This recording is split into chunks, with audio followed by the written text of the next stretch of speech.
Mass cricket media சார்பாக வருக வருக என அன்போடு வரவேற்கிறேன்.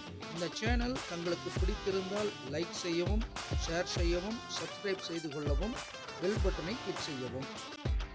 ஐபிஎல் திருவிழா கோலாகலமாக சிறப்பாக நடந்து வருகிறது. இதில் பல யங்ஸ்டர்ஸ்லாம் ஒவ்வொரு அணிலையும் சாதிக்கிறாங்க. பார்க்குறதுக்கு ரொம்ப பெருமையாக இருக்குது. 7 மேட்ச் முடிவில் புள்ளிப்பட்டியில் என்ன மாறுபாடு இருக்குதுன்னு பார்த்துட்டு வந்துடலாம். புள்ளிப்பட்டியில் பொறுத்தளவுக்கு கீழே இருந்த எல்எஸ்ஜி பார்த்திங்கன்னா இப்போ டாப் 2ல் போயிட்டாங்க. அப்போ 2 போட்டியில் ஒரு போட்டி தோற்று ஒரு போட்டி ஜெயிச்சு ப்ளஸ் ரன் ரேட்டுக்கு மாறி இருக்கிறது அந்த அணிக்கு கூடுதல் பலமாக பார்க்கப்படுகிறது. ஸோ அப்போ முதல் இடத்துல ஆர்சிபி, 2ஆம் இடத்துல எல்எஸ்ஜி, 3ஆம் இடத்துல பிபிகேஎஸ், 4ஆம் இடத்துல சென்னை சூப்பர் கிங்ஸ். இந்த அணிகள் தொடர்ந்து இருக்கிறது. இன்றைக்கி பார்த்திங்கன்னா ஆர்சிபி சிஎஸ்கேவுக்கு இடையிலான போட்டி இருக்கிறதுனால அந்த டாப்பில் எந்த அணி இருக்குது, இல்லை கீழே இருக்க அணி மேலே போகுதா, மேலே இருக்க அணி மேலேயே இருக்கா அப்படிங்கிறத பொறுத்திருந்து இன்றைக்கி போட்டி முடிவில் என்ன நடக்குதுன்றதை பார்ப்போம். கடந்த போட்டிகளில் 7வது போட்டியில் எஸ்ஆர்ஹெச்சுக்கும் எல்எஸ்ஜிக்கும் இடையில் என்ன ப்ளஸ் என்ன மைனஸ்னு பார்க்க போகிறோம். ப்ளஸ்ன்னு சொன்னோம்னா எல்எஸ்ஜியில் பூரானோட பேட்டிங் தான். நிக்லஸ் பூரன் 26 பாலில் 70 ரன்னு ருத்ர தாண்டவம் ஆடிட்டார். 6 6 6 4 ருத்ர தாண்டவம். ஸ்ட்ரைக் ரேட் பாருங்கள், 269 ஸ்ட்ரைக் ரேட்டில் ஆடுறார். ஸோ இவர் பார்த்தாருன்னா போட்டியோட முடிவே மாற்ற முடியும். அடுத்தபடியாக பவுலிங்கில் சர்துல் தாக்கூர் 4 ஓவரில் 34 ரன்னு கொடுத்து 4 விக்கெட்டு, 8.5 எக்கானமி. இப்போ பர்பிள் கேப்பும் வாங்கிட்டார் இந்த போட்டி முடிவில். இதுக்கு முன்னாடி ஆக்ஷனில் யாருமே எடுக்காமல் இருந்து எல்எஸ்ஜி கான்டாக்ட் பண்ணி இப்போ உள்ளே வந்தார். ஆனால் அவரோட சாதனையை தொடர்ந்து செஞ்சிட்ருக்காருங்கிறது மாற்று கருத்து இல்லை. அடுத்தபடியாக மிச்சல் மார்ஸ் பார்த்திங்கன்னா 31 பாலில் 52 ரன், நல்ல ஓப்பனிங் பார்ட்னர்ஷிப்பு.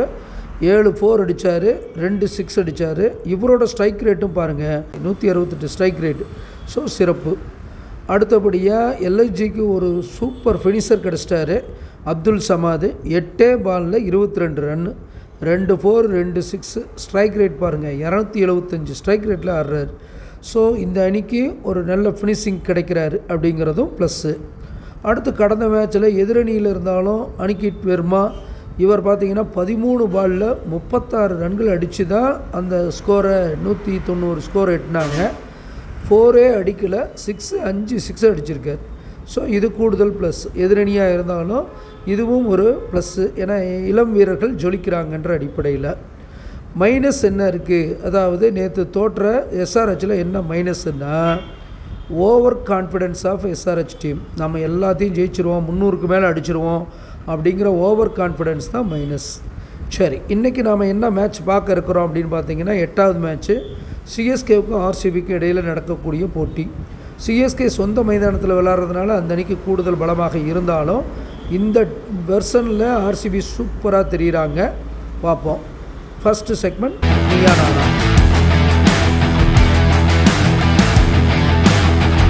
நியானானாவை பொறுத்தளவுக்கு ஆர்சிபியும் சிஎஸ்கேவும் இதற்கு முன்பாக 33 மேட்ச் விளையாண்டுருக்காங்க. அதில் சிஎஸ்கே டாமினேட் பண்ணி 21 மேட்ச் ஜெயிச்சிருக்காங்க. 11 மேட்ச்சை தான் ஆர்சிபி ஜெயிச்சிருக்கு. சிஎஸ்கேவை பொறுத்தளவுக்கு பார்த்திங்கன்னா 226 ரன்கள் அதிகபட்சமாக அடிச்சிருக்காங்க. ஆர்சிபி இந்த அணிக்கு எதிராக சிஎஸ்கேவுக்கு எதிராக 218 தான் அடிச்சிருக்காங்க. அதே போல் சிஎஸ்கே சுருண்டா 82 ரன்களுக்குள்ளே இவங்களுக்கு எதிராக சொல்கிறாங்க. அதே போல் ஆர்சிபி சுருள்ற மாதிரி இருந்தால் சிஎஸ்கேவுக்கு எதிராக 70 ரன்னில் சுருண்டு போயிடுறாங்க. இதுதான் இந்த 2 அணிகளுடைய ஸ்டேட்டஸாக இருக்கிறது. இந்த 2 அணிகளும் கம்பேர் பண்ணி பார்க்கும்போது இது சிஎஸ்கேவுக்கு கூடுதல் பலம். First segment. அடுத்து 2வது segment team name numerology. Team நேமை பொறுத்தளவுக்கு பார்த்திங்கன்னா சென்னை சூப்பர் கிங்ஸ் பெயர் எண் 9, பிரமிடியன் 9 இருக்கிறதுனால மீடியமாக வருகிறது. ஸோ மீடியமாக இருக்க போயதே இவ்வளோ கப்புகளையும் அடிச்சிருக்காங்க கடந்த காலங்களில் அப்படிங்கிறத நம்ம புரிஞ்சுக்கணும்.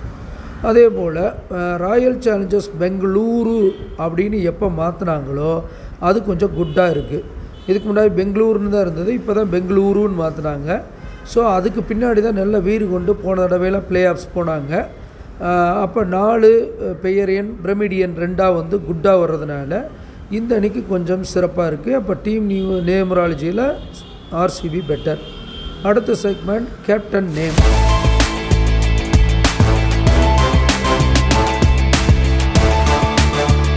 கேப்டனோட நேமை பொறுத்தளவுக்கு சென்னையுடைய கேப்டன் ருத்ராஜ் கெய்க்வாடுடைய பெயர் எண் 4 பிரம்மீடியன் 6 வர்றதுனால அவருக்கு பேர் வந்து மீடியமாக இருக்கிறது.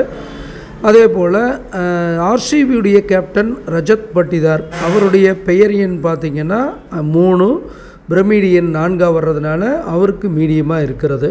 ஸோ 2 பேர்த்துக்கும் ஈக்குவலாக இருக்குது. அவங்களுடைய பெயர் எண் வந்து பெரிய தாக்கத்தை 2 பேர்த்துக்கும் ஈக்குவலாக தர்ற மாதிரி தான் இருக்குது. அதனால் இந்த செக்மெண்ட்டை பொறுத்தளவுக்கு ஈக்குவல் அப்படின்னு புரிஞ்சுக்கலாம். அடுத்த செக்மெண்ட் டுடே லக்கி. டுடே லக்கியை பொறுத்தளவுக்கு பார்த்திங்கன்னா சிஎஸ்கே மேட்ச்சு லக்கி ட்ரா வின்னரில் ஜெயிக்கிற மாதிரி இருக்கிறது. அதை நாம் ஏற்கனவே கண்டுபிடிச்சிருக்கோம். இதில் சிஎஸ்கே. அடுத்த செக்மெண்ட் பிரசன்ன நஷ்ட ஜாதகம்.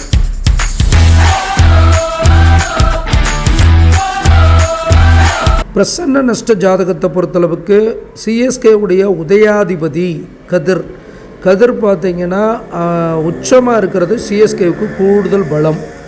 அதுவும் 9ஆம் இடத்துல உச்சமாக இருக்கிறது பாக்கியம் அதிர்ஷ்டத்தை தருகிறது. ஆர்சிபியுடைய அதிபதி மந்தன் பார்த்திங்கன்னா 8ஆம் இடத்துல போய் உட்கார்ந்துருக்கிறது ஆர்சிபிக்கு சங்கடம் பிரச்சனை. சரி, ஆர்சிபி நோக்கி சேய் வருவது வீறு கொண்டு விளையாடுவாங்க ஆர்சிபி. சிஎஸ்கேவை நோக்கி மந்தன் வருவது கொஞ்சம் சொதப்பல் ஆட்டம் இடையில் இருக்குது. அதே போல் ஆர்சிபியுடைய லாபஸ்தானத்தில் மால் உட்கார்ந்துருக்கிறது பலம். அதே போல் சிஎஸ்கேவுடைய லாபஸ்தானமே கவிப்பால் கவிக்கப்படுறது, பாம்பு அங்கே இருக்கிறது, சிஎஸ்கேவுக்கு நஷ்டம் சேதாரம். மேலும் 6இடமும் 12ஆம் இடத்துல மறைஞ்சிருக்கிறதும் மதி விரையாதிபதி ஆட்சியாக இருக்கிறதும் சிஎஸ்கேவுக்கு சாதகம் இல்லை. இந்த நஷ்ட ஜாதகத்தை பொறுத்தளவுக்கு ஆர்சிபியுடைய லக்னம் கன்னி, சிஎஸ்கேவுடைய லக்னம் துலாமா வருது. அப்போ ஆர்சிபியுடைய லக்னாதிபதி புதன் நீச்சமானாலும் கூட சுக்கிரன் சுக்கிரனால் நீச்ச பங்கமாகி 2 பேரும் ஆர்சிபியை பார்க்குறது பலம். அப்போ ஆர்சிபி கொஞ்சம் ஆரம்பத்தில் சுணக்கம் காட்டினாலும் ஒரு நன்மை உண்டு. சிஎஸ்கேவை பொறுத்தளவுக்கு அதன் அதிபதி சுக்கிரன் உச்சமாக இருந்தாலும் அவர் அட்டமாதிபதியாக போய் 6ல் உச்சமாகிறது அவ்வளோ சிறப்பான அமைப்பு இல்லை. எதிரி தான் வலுவாக இருக்கிற மாதிரியான சூழலை காமிக்கிறது. ஸோ லாபஸ்தானத்தை பொறுத்தளவுக்கு ஆர்சிபியுடைய லாபாதிபதி அதை பார்க்குறது பலம். ஸோ மொத்த ப்ரிடிக்ஷன்ஸை பொறுத்தளவுக்கு மீ அண்ட் யூவில் சிஎஸ்கே வின் பண்ணுது, டீம் நியூமராலஜியில் ஆர்சிபி வின் பண்ணுது, கேப்டனில் 2மே ஈக்குவல், லக்கி ட்ராவில் சிஎஸ்கே, ஜாமக்கோல் நஷ்ட ஜாதகத்தில் ஆர்சிபி. அப்போ ஆர்சிபி 3.25 வருகிறது. ஸோ இந்த அடிப்படையில் பார்க்கும் பொழுது சிஎஸ்கே உள்ளூர் மைதானம் இருந்தாலும் கூட இந்த மற்ற விவரங்கள் இப்போ புது அணியாக வேறு இருக்கிறதுனால ஆர்சிபிக்கு சிறப்பான வெற்றி வாய்ப்பு உண்டு. அடுத்து சிறந்த வீரர்கள் செக்மெண்ட்.